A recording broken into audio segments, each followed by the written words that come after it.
दोस्तों आज हम डब्ल्यू एच एन किम की famous book the blue ocean strategy की समरी देखने वाले हैं। ये बुक हमें बताती है कि कैसे हम मार्केट के कंपटीशन को ओवरकम करके ना सिर्फ अपने प्रॉफिट मार्जिन को बढ़ा सकते हैं बल्कि अपने बिजनेस की प्रोडक्टिविटी को भी बढ़ा सकते हैं। और न्यू बिजनेसेस ऐसी कौन सी गलती करते हैं जिससे या तो वो स्टार्टिंग में ही फेल हो जाते हैं या ज़्यादा प्रॉफिट नहीं कमा पाते। ऑथर कहते हैं जब कोई नया बिज़नेस स्टार्ट होता है तो बिज़नेस ऑनर का एम होता है कि मुझे मार्केट में अपने कॉम्पिटिटर्स को हराना है, ज़्यादा से ज़्यादा कस्टमर्स को अपनी तरफ लाना है। और 90% न्यू बिजनेसेस और कंपनीज यही सोच कर ही मार्केट में आते हैं। तो इस तरह से सेम बिजनेस में जितने ज़्यादा लोग आते हैं कंपटीशन बढ़ता जाता है और इसका बेनिफिट कस्टमर को मिलता है, क्योंकि ऐसे में कस्टमर की बार्गेनिंग पावर बढ़ जाती है। आप अपनी मर्ज़ी के प्राइसेस कस्टमर से नहीं ले सकते, क्योंकि जब सेम प्रोडक्ट उन्हें कई सेलर दे रहे होंगे तो वो उसी से बाय करेंगे जो उन्हें सबसे कम कीमत पर देगा। और इसी वजह से हर सेलर को अपनी प्राइस काफ़ी हद तक कम रखनी पड़ती है ताकि कस्टमर उसका प्रोडक्ट खरीदे। और इसी कंपटीशन में कंपनीज अपने प्रॉफिट को इस हद तक लो कर देती हैं कि कभी कभी उन्हें नुकसान भी उठाना पड़ता है। इसे ऑथर ने रेड ओशन का नाम दिया है, यानी इस कॉम्पिटिटिव इन्वायरमेंट में कंपनीज अपने प्रॉफिट को खुद ही किल कर देती हैं।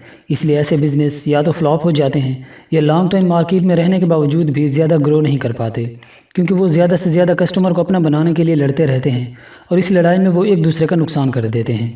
इसलिए इस कॉम्पिटिटिव इन्वायरमेंट को रेड ओशन का नाम दिया गया है। रेड ओशन के डेवलप होने के मेनली 3 कॉजेज़ होते हैं।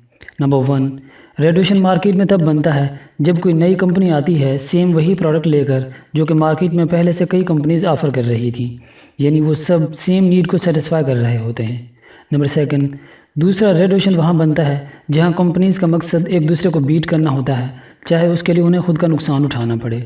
नंबर 3, जहां एग्जिस्टिंग डिमांड को फुलफिल करने के लिए मार्केट में न्यू एंट्रीज होती हैं। अब बात करते हैं इसके अपोजिट स्ट्रैटेजी की, जिसे ब्लू ओशन का नाम दिया जाता है। ब्लू ओशन स्ट्रैटेजी सबसे पहले इस मेंटालिटी को चेंज करती है कि मार्केट में सर्वाइव करने और अपने बिजनेस को ग्रो करने के लिए आपको किसी से कम्पीट करने की ज़रूरत नहीं है। यानी आपको अपनी बिजनेस स्ट्रैटेजी ऐसी बनानी है कि वहाँ कंपटीशन ही ख़त्म हो जाए, यानी आपको अपने बिजनेस को कंपटीशन से इररेलेवेंट बना देना है। इसलिए इसे ब्लू ओशन का नाम दिया गया है, यानी बिजनेस के लिए बिल्कुल सेफ जोन, जहाँ ना सिर्फ आप एफिशिएंटली ग्रो कर सकते हैं बल्कि अपने प्रॉफिट मार्जिन को भी मेंटेन रख सकते हैं।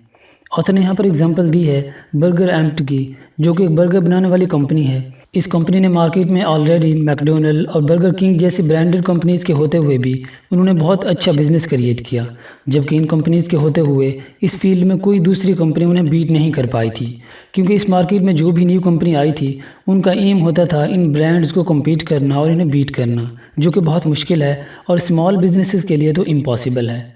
लेकिन बर्गर एम्प ने इन ब्रांड्स को ना तो कम्पीट करने की कोशिश की और ना ही उसका एम था इन्हें बीट करना, बल्कि उसने अपनी एक अलग नई मार्केट बनाई। वो होममेड बर्गर बनाकर बेचते थे, उनके प्राइसेस इन ब्रांड्स के कंपेयर में लो थे। अब आप अपने बिजनेस में कैसे ब्लू ओशन स्ट्रैटेजी को यूज़ कर सकते हैं, इसके लिए ऑथर ने बहुत सारे प्रिंसिपल बताए हैं इस बुक में, जिनमें से एक है 4 एक्शन फ्रेमवर्क। 4 एक्शन फ्रेमवर्क में 4 चीज़ें बताई गई हैं जिन्हें फॉलो करके आप अपने बिजनेस को ब्लू ओशन में ला सकते हैं। और वो 4 कंपोनेंट हैं eliminate, reduce, raise, create. Eliminate का मतलब है कि आप अपने बिजनेस और अपने प्रोडक्ट से कंपटीशन को एलिमिनेट कर दें, क्योंकि कंपटीशन आपके प्रॉफिट को खाता है। रिड्यूस का मतलब है कि आपको नॉर्मल इंडस्ट्री के स्टैंडर्ड से कुछ रिड्यूस करना है, मसलन अपने प्राइसेस उनसे थोड़ा लो रखें ताकि आप मार्केट में स्टैंड कर सकें।